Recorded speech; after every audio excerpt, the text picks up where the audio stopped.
SC వర్గీకరణ జీవోను తెలంగాణ ప్రభుత్వం విడుదల చేసింది. ఎస్సీ వర్గీకరణను అమల్లోకి తీసుకువస్తూ ఉత్తర్వులు, నిబంధనలను జారీ చేసింది ప్రభుత్వం. సుప్రీంకోర్టు తీర్పు తర్వాత ఎస్సీ వర్గీకరణ అమలు చేసిన తొలి రాష్ట్రంగా తెలంగాణ రికార్డ్ క్రియేట్ చేస్తోంది. జస్టిస్ షమీం అఖ్తర్ కమిషన్ సిఫార్సుల ఆధారంగా మార్గదర్శకాలను కమిటీ సమీక్షించి జీవో జారీ చేసింది. 56 ఎస్సీ కులాలను 3 గ్రూపులుగా విభజించింది ప్రభుత్వం. ఏ గ్రూప్కు 1%, బి గ్రూప్కు 9%, సి గ్రూప్కు 5% చొప్పున రిజర్వేషన్లు కేటాయించారు.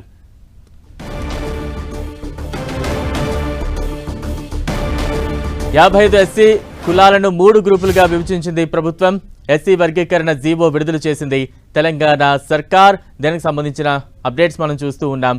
ఎస్సీ వర్గీకరణ విధి విధానాలు జారీ చేసింది ప్రభుత్వం. దానికి సంబంధించి అప్డేట్స్ అయితే మనం చూస్తూ ఉన్నాం.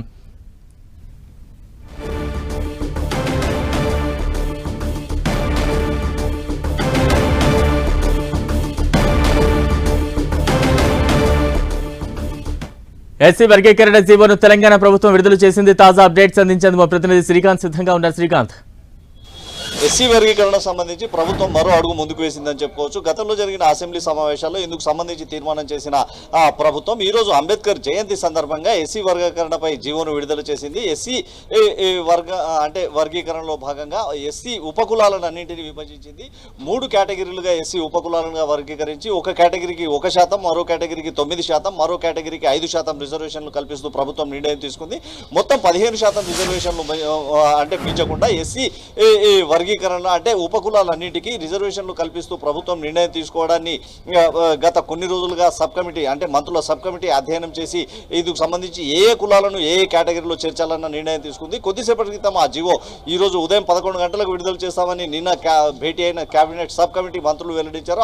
అందులో భాగంగానే ఈరోజు ఉదయం 11 గంటలకు ఎస్సీ వర్గీకరణపై ప్రభుత్వం జీవో విడుదల చేసింది. రేపటి నుంచే ఈ ఎస్సీ వర్గీకరణకు సంబంధించి ఎస్సీ వర్గీకరణకు అనుగుణంగానే నియామకాలలో వారికి రిజర్వేషన్లు కల్పించాలని ప్రభుత్వం నిర్ణయం తీసుకుంది. అంబేద్కర్ జయంతి సందర్భంగా ఎస్సీలకు ఇచ్చిన హామీలో భాగంగా ఈ జీవోను ప్రభుత్వం విడుదల చేసింది. బలరాం, శ్రీకాంత్, తాజా వర్గీకరణకు సంబంధించి group A, group C, group B అంటూ కూడా 3గా వర్గీకరించారు. ఒక్కొక్క కేటగిరీకి ఒక్కొక్క పర్సంటేజ్ కూడా ఇక్కడ ప్రభుత్వం విధి విధానాలు రూపొందించింది.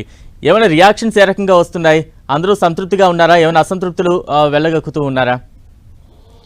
గతంలో అసెంబ్లీలో తీర్మానం ఇందుకు సంబంధించి తీర్మానం చేసిన సందర్భంగానే ఒక వర్గం వారు అసంతృప్తి వ్యక్తం చేశారు. అయితే ప్రభుత్వం సంప్రదింపులు జరిపి అందరినీ సమన్వయపరిచేలా మరోసారి ఇందుకు సంబంధించిన కసరత్తు పూర్తి చేయడంతో అన్ని సమస్యలు ఈ వర్గీకరణలో విభేదించే పలు ఉప కులాల నేతలు కూడా దీంతో సైలెంట్ అయ్యారని చెప్పుకోవచ్చు. ప్రస్తుతానికి ఎస్సీ ఉపకులాలకు సంబంధించిన వర్గీకరణలో ఎలాంటి సమస్య లేకుండా ప్రభుత్వం చూస్తున్నామని చెప్తా ఉంది. అందులో భాగంగానే ఈరోజు విడుదల చేసిన జీవోలో 3 భాగాలుగా విభజించి ఒక వర్గానికి 1% రిజర్వేషన్లు, మరో వర్గానికి 9%, మరో వర్గానికి 5 ఉపకులాల్లోని 3 వర్గాలకు 5% రిజర్వేషన్లు మొత్తం 15% రిజర్వేషన్లు ఎస్సీ ఉపకులాలకు కల్పిస్తూ ప్రభుత్వం నిర్ణయం తీసుకుంది. తెలంగాణలో సహజంగా మాదిగ సామాజిక వర్గానికి చెందిన ప్రజలు ఎక్కువగా ఉండడంతో మాదిగ సామాజిక వర్గానికి ప్రాధాన్యతనిచ్చే విధంగా ప్రభుత్వం నిర్ణయం తీసుకుందన్న ఒక చర్చ మాత్రం జరుగుతుంది. అయితే మాలలకు కూడా ఇందులో జనాభా కంటే ఎక్కువగా ప్రాధాన్యత ఇచ్చారన్న ఒక ఆరోపణలు వచ్చిన నేపథ్యంలో ప్రభుత్వం అన్ని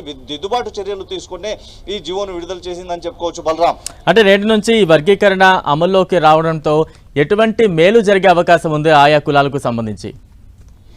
వర్గీకరణ ఎస్సీ వర్గీకరణకు సంబంధించి ఎంఆర్పిఎస్ దాదాపు 3 దశాబ్దాలుగా పోరాటం చేసిందని చెప్పుకోవచ్చు. వర్గీకరణ జరుగుతూనే మాదిగలకు న్యాయం జరుగుతుందన్న అభిప్రాయాన్ని వ్యక్తం చేస్తూ వచ్చింది. ఇందుకు సంబంధించి జాతీయ స్థాయి వరకు పోరాటాలు వెళ్ళిన నేపథ్యంలో తెలంగాణలో ఎస్సీ వర్గీకరణకు సంబంధించి ప్రభుత్వం నిర్ణయం తీసుకోవడంతో తెలంగాణలో అత్యధికంగా ఉండే మాదిగ సామాజిక వర్గానికి లబ్ధి చేకూరుతుందని రిజర్వేషన్ల ప్రక్రియకు అనుగుణంగా ప్రభుత్వం వెల్లడించిన జీవో ప్రకారం 1.95% ఉపకులాల రిజర్వేషన్లకు అనుగుణంగానే ఆయా వర్గాలకు సంబంధించి ఉద్యోగాలు కానీ విద్యా ఉద్యోగాల్లో అవకాశాలు దక్కే అవకాశం ఉంది. తద్వారా ఆయా ఉపకులాలు పూర్తి స్థాయిలో లబ్ధి పొందుతాయన్న ఒక ధీమా ఆయా వర్గాల్లో వ్యక్తమవుతుంది. Balaram, right, thank you Srikanth.